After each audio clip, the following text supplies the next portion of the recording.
I'll share my own personal background, which not everybody knows about, but my parents were immigrants to Canada, so I'm a first generation Canadian.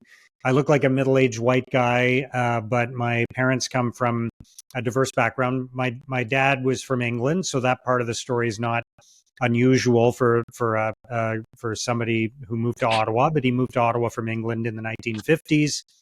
My mother, though, her parents were Chinese and French. So my grandfather was Chinese, ethnically Chinese. His family came from China, and he went to school in Paris, and he met my grandmother there.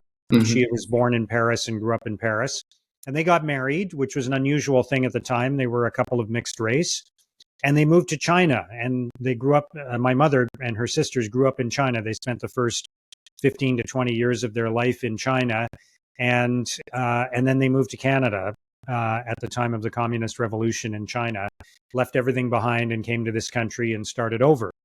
And so I grew up in a household with a family of mixed race and with different cultures and traditions around the table. We celebrated the Lunar New Year, and we celebrated other Chinese holidays, and there were little snippets of Chinese and French and English in my childhood.